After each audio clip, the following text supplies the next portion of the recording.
Hello everybody, welcome to my channel, and in today's video we'll talk about polyelectronic atoms, about shielding effect, and we'll discuss what an effective nuclear charge is.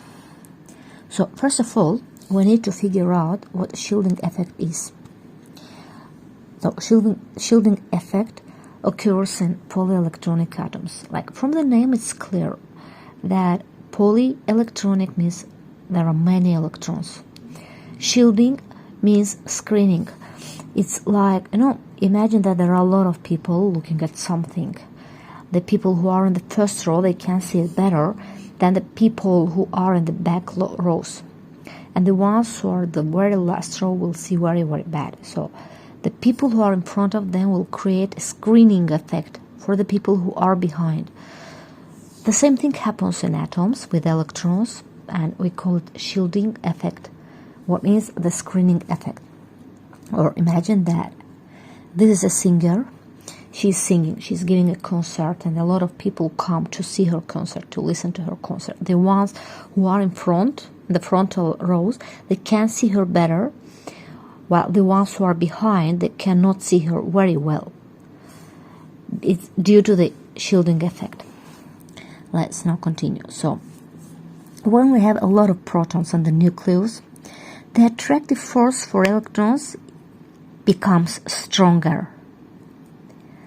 More protons attracts electrons stronger. Then, when we have a lot of electrons, if we have more protons, we will have more electrons. It's like consequent. It's clear. But if we have more electrons, there will be more reason for shielding effect. If there is only one electron, like one proton and one electron, there is no shielding effect, like in the hydrogen atom. So we have more protons, hence we have more electrons. They will screen one another's view, so the shielding effect occurs. That's why we say that more electrons create the shielding or screening effect.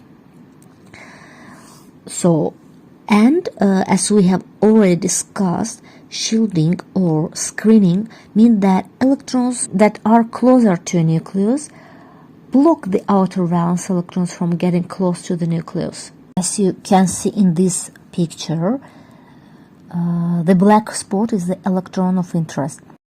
You can see we have a nucleus in the middle, in the center.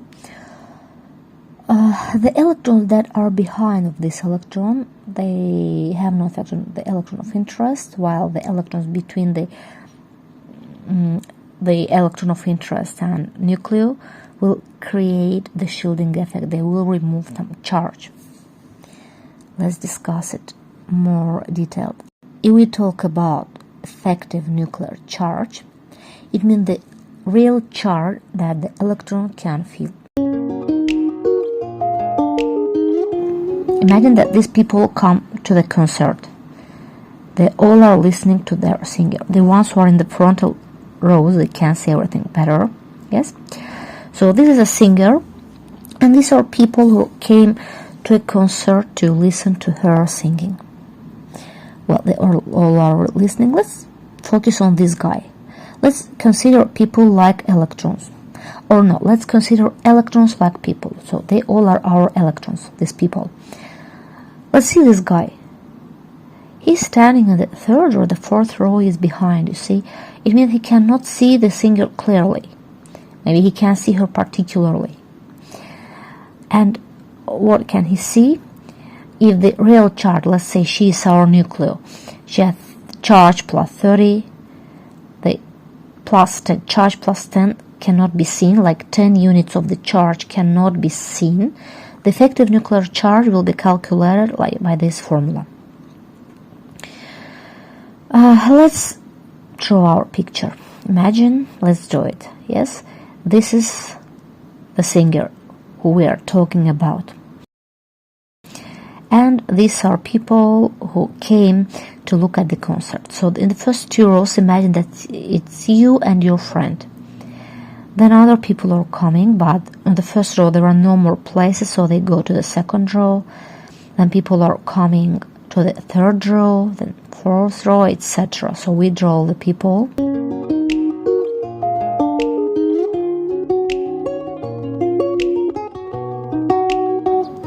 Let's numerate the rows, like 1, 2, 3, 4, 5, and 6. And we see this is a singer, and we have two people who are close to the singer on the first row. Of course, for them the shielding or the screening effect will be minimum. It will be minimal, so they can see her well. But what it will take about the second row, for them it will be a bit more, and they can see her worse. Of course, if we go further and it would take people from the last row, for them it will be maximal. Like the shielding effect will be maximal and they see worse. They see the charge, they can feel the nuclear charge worse. Let's imagine, now I will draw proton. These blue circles are protons. Let's imagine that these are sweets. Yes, this is our nucleus. The singer is a nucleus. And her protons, let's consider that these are sweets. And let's numerate them to see how many protons there are overall. If we numerate them, we see that she has 15 protons. What does 15 protons mean? Yes, it means that the charge is plus 15. The real charge of the nucleus is plus 15. If we are talking about this guy, I'm circling him yellow. This person on the sixth row in the middle is the electron of our interest. So let's say that he cannot see these electrons. I will cross them. So he cannot see this electron that I crossed with the red. Let's find how many there are. 1, 2, 3, 4, 5, 6, 7. Overall, 7 electrons cannot be seen. So what will be? It means sigma is 7. Sigma is a shielding or screening constant. It shows how many protons cannot be seen. So 7 protons cannot be seen. So shielding constant is 7.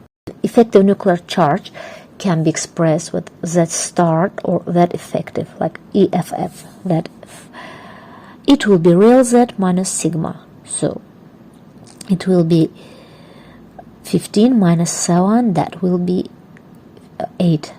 So the effective nuclear charge will be 8 for this electron.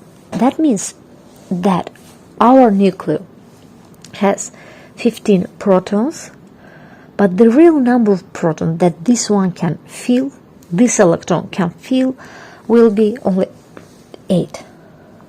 And let's now consider it like atoms. So you see this is a nucleus in the middle, and we have electrons. Each of them are on its own energetic level. So it would take an electron on the third energetic level. It will not be affected by the electrons of the fourth energetic level. Electrons which are behind him will not create a shielding effect. So if we are taking an electron on the third energetic level, we do not consider electrons of the fourth level, but electrons of the first and the second level will create the shielding effect. And here you can see the table to calculate the effective charge in order to see how many units of charge are taken, are shielded. It's better to take an example.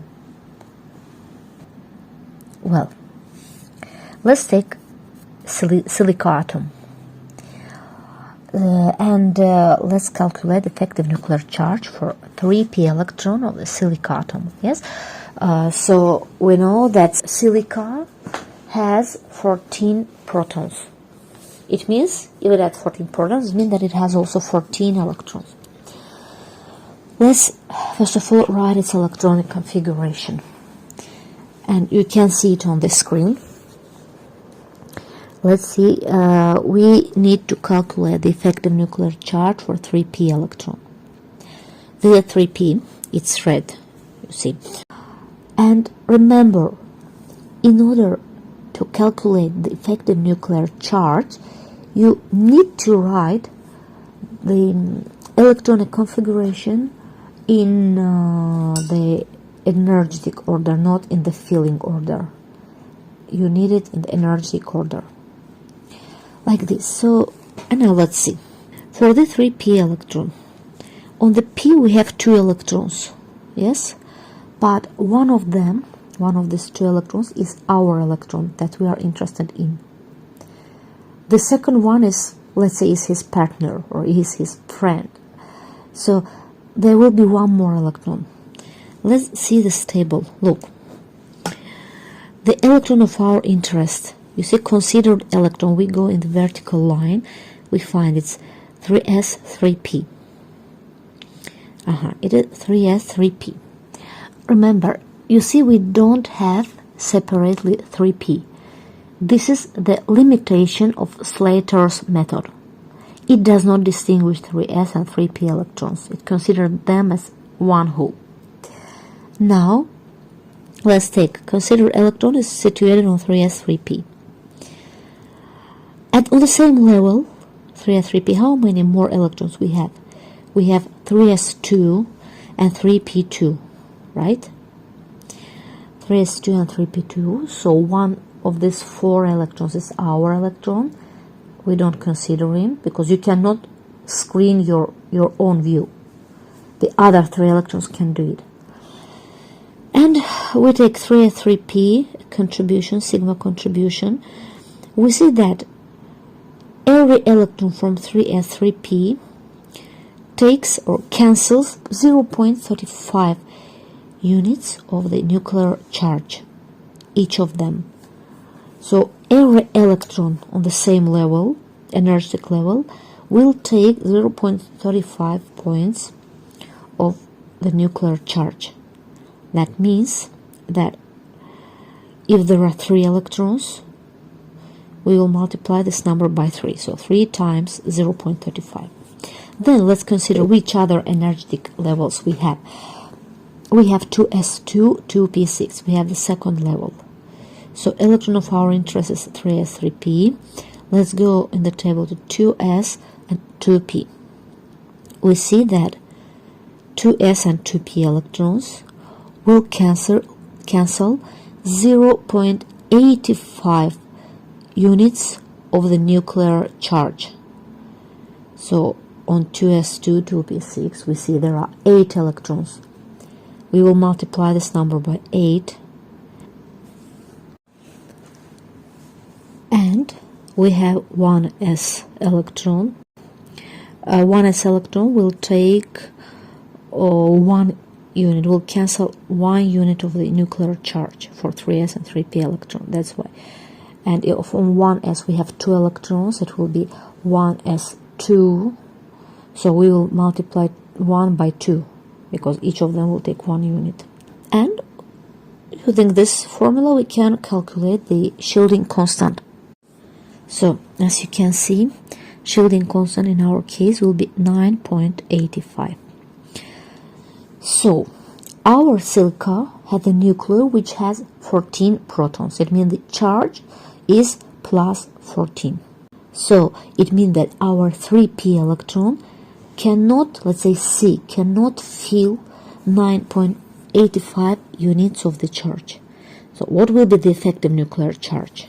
As we said, we have to take the real charge minus the shielding constant. It will be 14 minus 9.85. It will be 4.50. This is effective charge, like net charge, the pure charge that the electron can fill. Now, you understood how to use this table. You can use this table, which is called Slater's table, and this method actually is called the Slater's approximation method. You can use this table and calculate effective nuclear charge for other atoms. But what can we do if we do not have this Slater's table? Actually, we can use some tips. So first of all, what we do in order to calculate an effective nuclear charge, we have to write an electron configuration of an element as is following. You see, we have to write the energetic order. Look, actually here it's written right according to the filling order. It's wrong. Energetic order, not filling order. So you have to write it according to the energetic order. And then you should see. Let's say that we are interested in 4p electron. So we consider this 4s, 4p, we make it yellow. Any electrons that are situated to the right of the considered electron, like 4d, 5s, 5p, etc., they will not influence the shielding constant. They cannot have any shielding effect to the electron that is situated to the left of them. So that's why we don't consider them. But the electrons that are situated in the same group with the considered electron, like if we are interested in for p electron, all the electrons in 4s, 4p, except him, all the other electrons that are in the same group with him, they will cancel 0.35 units of the nuclear charge. If it's 4s2 and 4p6, overall 8 electrons, one of them is the electron of our interest, the other 7 electrons, each of them will take 0.35 units. So you multiply this number by 7. Like that. So every electron that is situated in the same group with the electron of interest will remove 0.35 units of the nuclear charge. It means that these 7 electrons that were in the same group with our electron removed, or let's say closed or blocked 2.45 units. Because of them, he cannot see 2.45 units of the charge. In the case of 1s group, that's an exception. Instead of 0.35, we will use just 0.3 units. Like we would say 1s2, and we need to find the shielding constant for 1s electron. The 1s we can have a maximum 2 electrons.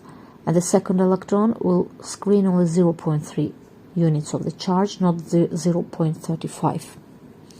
In all the other cases, all the electrons which are in the same group with him will take only 0.35 units. Then, if our group refers to sp type and it is situated on the n-1 shell, in this case, all the electrons of this group will take 0.85 units of the nuclear charge, each of them. However, if the group refers to D or F type, then every electron of this group situated to the left of the considered electron takes 1 unit of the nucleus charge instead of 0.85. Let's see, it's like that. If we are talking about 3d electron, all the electrons that are also situated on 3d, as you can see, in the same group will take 0.35 units of charge. Pay attention, if we are talking about 3s and 3p electron, all the electrons on 3s, 3p level will take 0.35 units. If it's 3d electron, all the electrons of 3d, other 3d electrons will take 0.35 units of charge.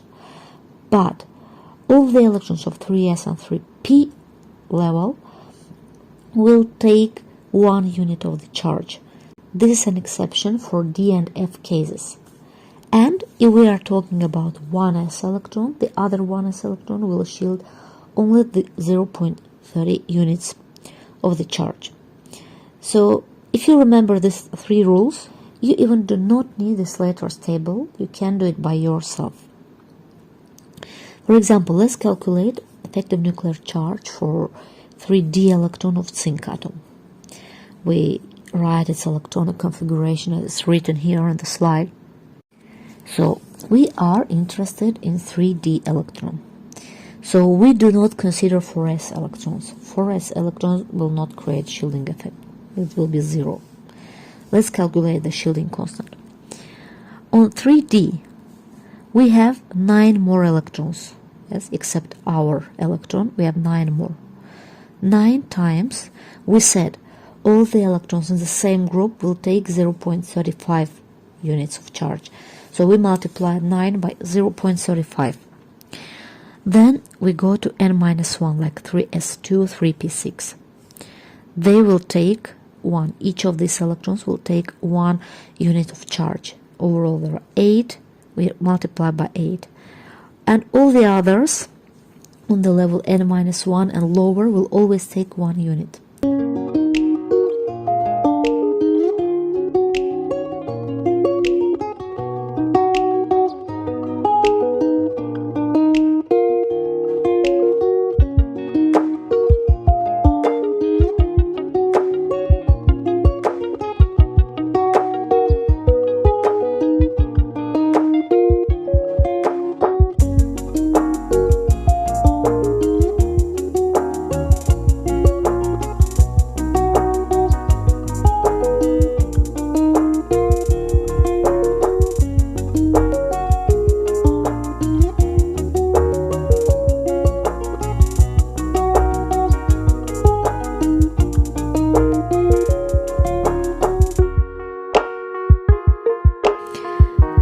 Let's calculate the effective nuclear charge for 3d electron of zinc atom.